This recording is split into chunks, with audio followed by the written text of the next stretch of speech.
नमस्कार साथियों एवं मेरे प्यारे विद्यार्थियों। आज की इस वीडियो में हम विशेषण के विषय में जानेंगे। विशेषण भी विकारी शब्द है क्योंकि इसका भी रूप परिवर्तित होता है लिंग, वचन और पुरुष के अनुसार। तो आइए देखें कि विशेषण की परिभाषा क्या है और किस प्रकार से इनका यूज होता है, इनका प्रयोग किया जाता है। आइए देखते हैं। सबसे पहले हम देखेंगे कि विशेषण की परिभाषा क्या है। विशेषण की परिभाषा है जो शब्द संज्ञा या सर्वनाम की विशेषता बताते हैं उन्हें विशेषण कहते हैं। विशेष्य, विशेषण जिसकी विशेषता बताता है उसे विशेष्य कहते हैं। अर्थात संज्ञा और सर्वनाम, तो संज्ञा या सर्वनाम शब्द जब वाक्य में होते हैं और विशेषण इनकी विशेषता बताते हैं तो संज्ञा और सर्वनाम उस वाक्य में विशेष्य होते हैं और संज्ञा या सर्वनाम की जो भी विशेषता बताई जाती है वे विशेषण कहलाते हैं। इसके अलावा प्रविशेषण होता है। प्रविशेषण विशेषणों की विशेषता बताने वाले शब्द प्रविशेषण कहलाते हैं। मैं आपको एक उदाहरण के माध्यम से इन्हें समझाने का प्रयत्न करूंगी। देखिए, राम बहुत तेज दौड़ता है। यहां राम संज्ञा है और तो यह संज्ञा होने के कारण विशेष्य है और तेज, ये तेज दौड़ता है तो यह राम की विशेषता है, अर्थात यह विशेषण का काम कर रहा है। और ये जो है बहुत, ये तेज विशेषण का विशेषण है, यानी विशेषण की विशेषता बता रहा है। तो यह जो बहुत है यह प्रविशेषण हो गया। तो इस प्रकार देखिए, राम यहां विशेष्य है, बहुत प्रविशेषण है और तेज विशेषण है।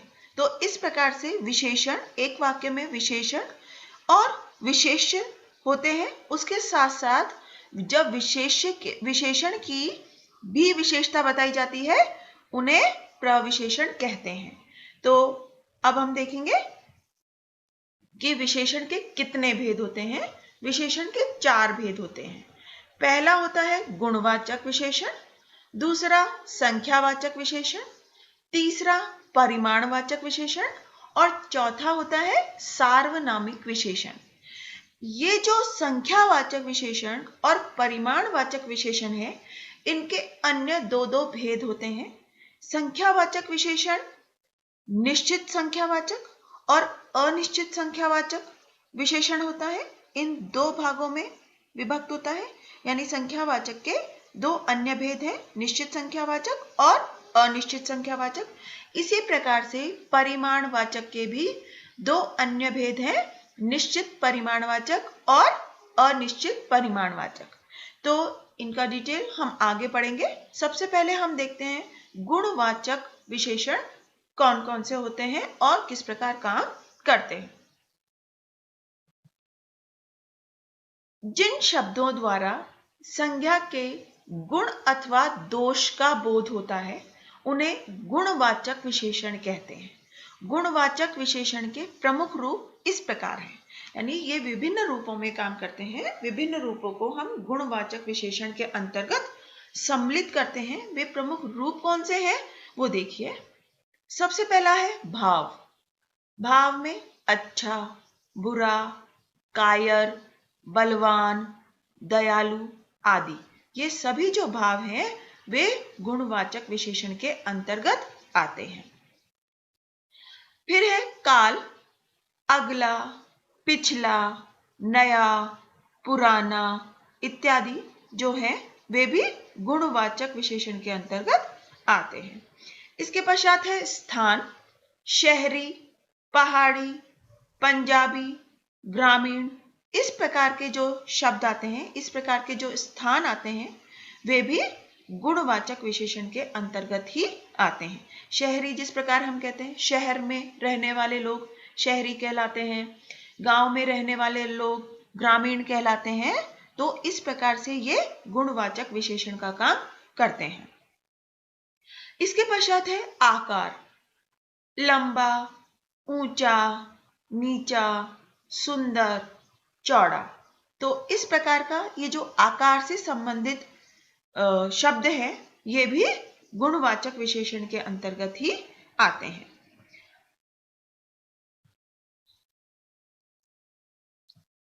आगे हम देखेंगे समय। समय में मासिक, दैनिक, मासिक महीने में एक बार होने वाला, दैनिक रोजाना होने वाला, साप्ताहिक सप्ताह में एक बार, और त्रैमासिक 3 महीने में एक बार। तो ये जो है, ये इस प्रकार का जो समय निर्धारण है, यह भी गुणवाचक विशेषण के अंतर्गत ही आता है। इसके पश्चात है दशा। जब हम दशा की बात करते हैं, संज्ञा या सर्वनाम के दशा की बात करते हैं, तो भी वे गुणवाचक विशेषण के अंतर्गत आते हैं। जैसे दुबला, कमजोर, स्वस्थ, रोगी, निरोग इत्यादि। इसी प्रकार देखिए रंग, लाल, पीला, नीला, काला, सफेद। जब हम संज्ञा या सर्वनाम की रंग की बात करते हैं, तो वे भी गुणवाचक विशेषण के अंतर्गत ही आते हैं। दूसरा है संख्यावाचक विशेषण। संख्यावाचक में जिन विशेषण शब्दों से संज्ञा की संख्या का बोध होता है, उन्हें संख्यावाचक विशेषण कहते हैं। यानी काउंटेबल है, अगर हम उन्हें गिन सकते हैं, तो वे सभी संख्यावाचक विशेषण के अंतर्गत आते हैं। जैसे एक मेज, 4 कुर्सियां, 10 पुस्तकें, कुछ रुपए। तो यहां पर हम मेज को गिन रहे हैं, कुर्सियों को गिन रहे हैं, पुस्तकों को गिन रहे हैं, तो और रुपयों को भी गिन सकते हैं। तो जिन भी संज्ञा शब्दों को हम गिन सकते हैं, वे सभी संख्यावाचक विशेषण के अंतर्गत आते हैं।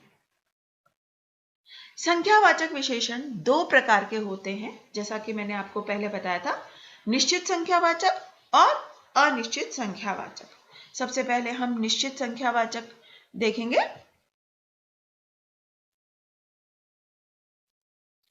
देखिए, जिन विशेषण शब्दों से निश्चित संख्या का बोध होता है, संज्ञा की निश्चित संख्या का जब बोध होता है, उन्हें निश्चित संख्यावाचक विशेषण कहते हैं। जैसे 1, 2, 3, दूसरा। इस प्रकार के जो संख्याएं होती हैं, ये निश्चित संख्या का बोध कराती हैं, इसलिए यह निश्चित संख्यावाचक विशेषण के अंतर्गत आता है। अब प्रयोग के अनुसार निश्चित संख्यावाचक विशेषण के निम्नांकित प्रकार हैं। यानी इस प्रकार से हम कह सकते हैं कि ये निश्चित संख्यावाचक विशेषण है। इसमें सबसे पहला है गणनावाचक विशेषण, यानी जिनको हम गिन सकते हैं। तो 1, 2, 3 इस प्रकार से हम गिन सकते हैं। 1, 2, 3, 4, 5, 6, 7 जितनी भी संख्याएं हैं, उनको जब हम गिन सकते हैं, तो वो गणनावाचक में आते हैं। दूसरा है क्रमवाचक विशेषण। तो क्रमवाचक में जैसे पहला, दूसरा, तीसरा। जैसे लाइन में मेरा नंबर तीसरा है, तो यहां पर हम क्रम की बात करते हैं, तो यह भी किसमें आएगा? निश्चित संख्यावाचक में, क्योंकि हमें निश्चित क्रम का पता है। आवृत्तिवाचक विशेषण जैसे दूना, तिगुना, चौगुना। इस प्रकार के ये जो आवृत्ति हैं, ये भी निश्चित संख्यावाचक के अंतर्गत ही आती है। फिर है समुदायवाचक विशेषण। तो दोनों, चारों, पांचों, यानी चारों ने मिलकर यह काम किया। तो चारों ये जो है, ये समुदाय का बोध कराता है, ये शब्द और विशेषण के अंतर्गत आता है। तो ये निश्चित संख्यावाचक में, क्योंकि इनकी संख्या निश्चित है, अतः यह निश्चित संख्यावाचक के अंतर्गत आता है।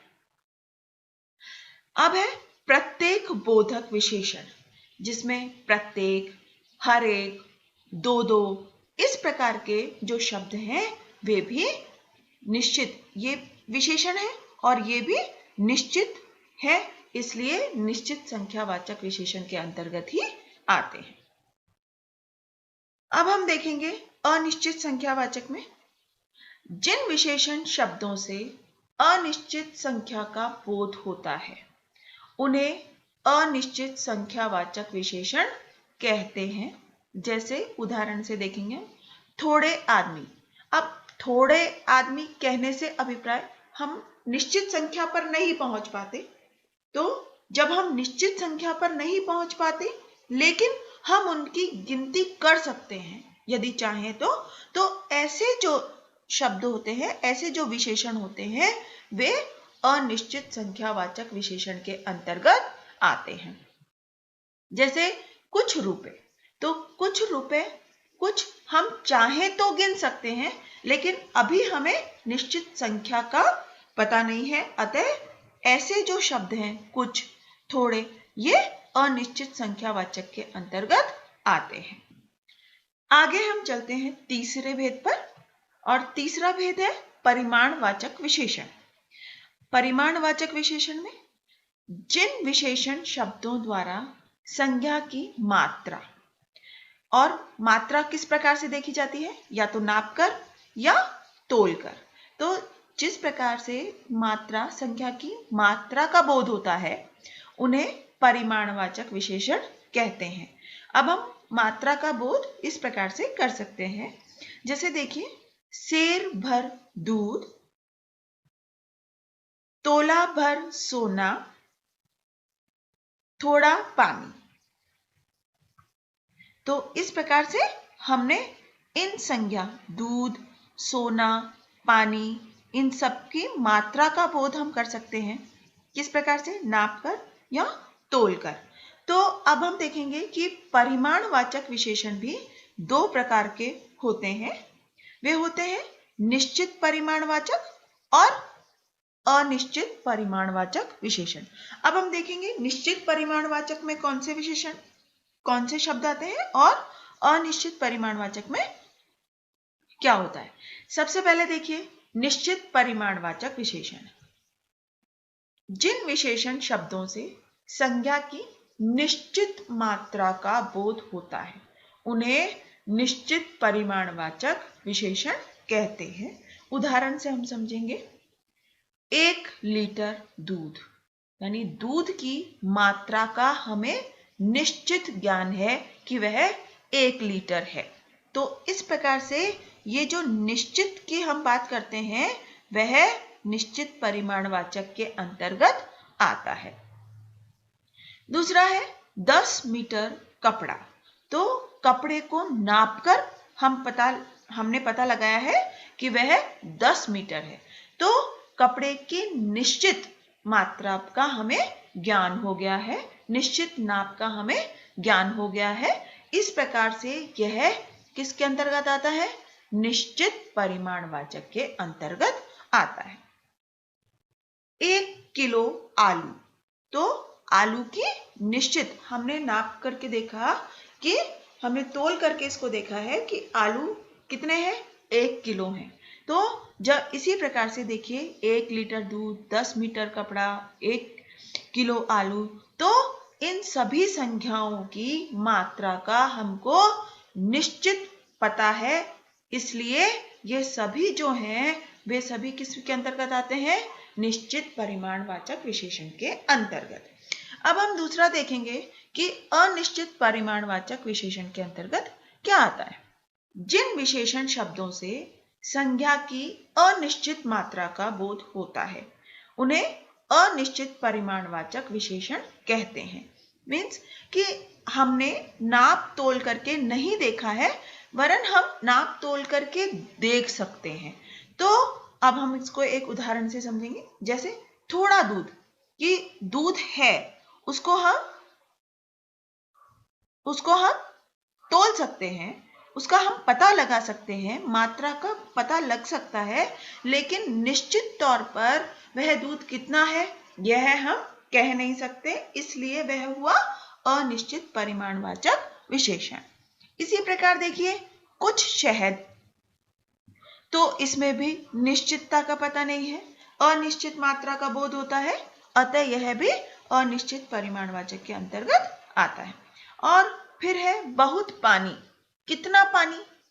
यदि हम कहते हैं 1 गिलास पानी तो हमें निश्चित पता है और निश्चित मात्रा का पता है, लेकिन यहां पर हमें निश्चित मात्रा का पता नहीं है, अतः यह भी अनिश्चित परिमाणवाचक के अंतर्गत आता है।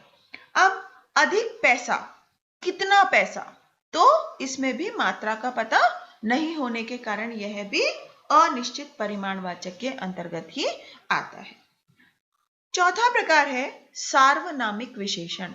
और सार्वनामिक विशेषण की परिभाषा है जो सर्वनाम शब्द संज्ञा के लिए विशेषण का काम करते हैं उन्हें सार्वनामिक विशेषण कहते हैं। जैसे मैं आपको उदाहरण देकर के समझाना चाहूंगी।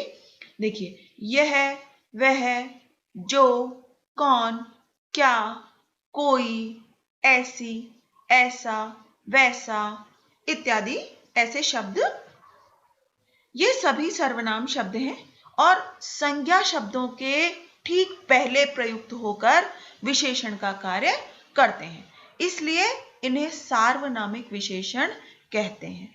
जब ये सर्वनाम अकेले प्रयुक्त होते हैं, यानी संज्ञा के बिना जब प्रयुक्त होते हैं तो सर्वनाम होते हैं, लेकिन जब वाक्य में ये संज्ञा को इंगित करते हैं, संज्ञा से ठीक पहले इनका प्रयोग किया जाता है, तो वे सर्वनाम विशेषण के रूप में ही प्रयुक्त माने जाते हैं। उनका काम वहां विशेषण का काम होता है।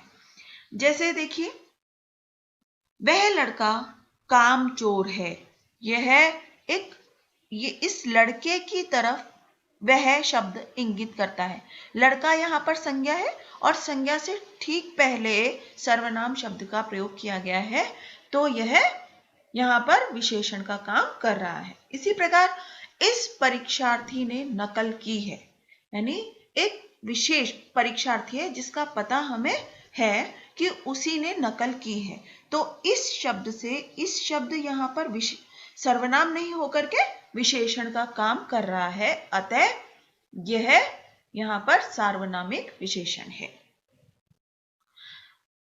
अब हम विशेषण की अवस्थाएं देखेंगे कि 3 अवस्थाएं होती हैं। सबसे पहली अवस्था होती है मूल अवस्था, और मूल अवस्था में इसमें तुलना नहीं होती। मूल अवस्था में होता है, देखिए, इसमें किसी के साथ भी किसी की तुलना नहीं की जाती और सामान्य रूप से विशेषता बताई जाती है, जैसे अच्छा, बुरा, बहादुर, कायर आदि। वह लड़का अच्छा है, तो अच्छा यहां पर किसी के साथ उसकी तुलना नहीं की गई है, अतः यह इसकी मूलावस्था है। अब हम चलेंगे उत्तरावस्था, दूसरी अवस्था पे, कि उत्तरावस्था में जब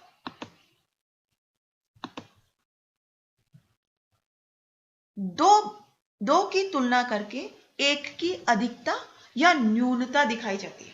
जब हम कहते हैं इन दो में से एक अच्छा है, यह राम और श्याम में से राम अच्छा है, तो जब हम इस प्रकार की बात करते हैं या किसी की कमी के विषय में जब हम 2 लोगों में तुलना करके बताते हैं, तो वह उसकी उत्तरावस्था होती है।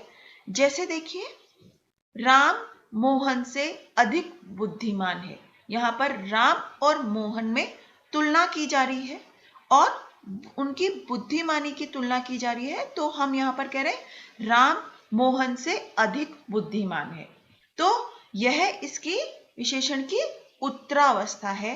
जब जैसे कि ऊपर परिभाषा में दिया गया है, यहां 2 की तुलना करके एक की अधिकता की बात की जा रही है। अब इसका तीसरा प्रकार है उत्तम अवस्था। जब हम इनमें 2 से अधिक वस्तुओं, भावों की तुलना करके एक से अधिक या न्यून बताया जाता है। जब हम ना कि 2 लोगों में बल्कि बहुत लोगों में एक साथ जब हम किसी एक को श्रेष्ठ या न्यून कहते हैं, तो वह विशेषण की उत्तम अवस्था होती है। जैसे सीता कक्षा में सबसे अधिक चतुर है। यहां पर 2 लोगों की तुलना नहीं की गई है, वरन पूरी कक्षा में ही सीता को सबसे अधिक चतुर कहा जा रहा है, इसलिए यह विशेषण की उत्तम अवस्था है, उत्तम अवस्था। तो इस प्रकार से विशेषण की अवस्थाएं होती हैं, मूलावस्था, उत्तरावस्था और उत्तम अवस्था। देखिए इंग्लिश में भी हम इसको मूलावस्था को पॉजिटिव डिग्री, उत्तरावस्था को कंपैरेटिव डिग्री और उत्तम अवस्था को सुपरलेटिव डिग्री कहते हैं। तो और हिंदी में यह इस प्रकार से प्रयुक्त होता है, कोमल, कोमलतर, कोमलतम। जब किसी के साथ किसी की तुलना नहीं की जाती तो वह कोमल, जब दो लोगों में तुलना की जाती है तो कोमलतर, तो तर शब्द से तर लगा करके और उसको अभिव्यक्त किया जाता है। और जब हम सबसे अच्छा किसी को बता रहे हैं, मीन्स सबसे अधिक कोमल, सभी लोगों में सबसे अधिक कोमल की बात करते हैं, तो उसको हम तम लगा करके अभिव्यक्त करते हैं। तो इस प्रकार से यह हुआ कोमल, कोमलतर और कोमलतम। इसी प्रकार देखिए गुरु, गुरुतर और उत्तम अवस्था में हुआ गुरुतम। इसी प्रकार वृहत, वृहतर और उत्तम अवस्था में हुआ वृहतम। सुंदर, सुंदरतर और सुंदरतम।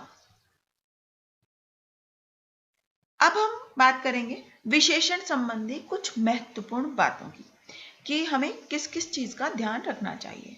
देखिए हिंदी में विशेषण शब्दों के आगे विभक्ति चिन्ह नहीं लगते, जैसे अच्छे घर का, वीर मनुष्य, तो अच्छे के साथ में विभक्ति चिन्ह का प्रयोग नहीं हुआ है, वरन संज्ञा के साथ हुआ है। इसी प्रकार वीर मनुष्य, वीर यह विशेषण है, इसके साथ में विभक्ति चिन्ह का प्रयोग नहीं किया गया है। तो यह एक महत्वपूर्ण बात है जिसको ध्यान में रखा जाना चाहिए। दूसरा है पुल्लिंग आकारांत विशेषण का आ कर्ता कारक एक वचन को छोड़कर अन्य सब कारकों में ए हो जाता है, जैसे अच्छे लड़के, बुरे लड़के। तो इस प्रकार देखिए अच्छे, अच्छा से बना है अच्छे और बुरा से बना है बुरे, इस प्रकार से इसका प्रयोग होता है। विशेषणों की विशेषता बताने वाला शब्द भी विशेषण होता है। जैसे हमने बात की थी बहुत तेज दौड़ता है, तो तेज शब्द था विशेषण और उसकी विशेषता बताने वाला शब्द था बहुत, तो वह भी विशेषण ही कहलाता है। हालांकि हम उसे जो व्याकरण की भाषा है उसमें प्रविशेषण कहते हैं, यानी विशेषण से पहले आने वाला शब्द, तो वह भी विशेषण का ही काम करता है। जैसे देखिए बहुत सुंदर घर, यह सुंदर विशेषण है, लेकिन बहुत शब्द भी चूंकि यह सुंदर की विशेषता बता रहा है, अतः यह भी विशेषण का ही काम करता है। तो दोस्तों आज के वीडियो में बस इतना ही। अगर आपको यह वीडियो पसंद आया हो तो इसे लाइक करें, इस चैनल को सब्सक्राइब करना ना भूलें और अपने कमेंट्स भी जरूर लिखें। धन्यवाद।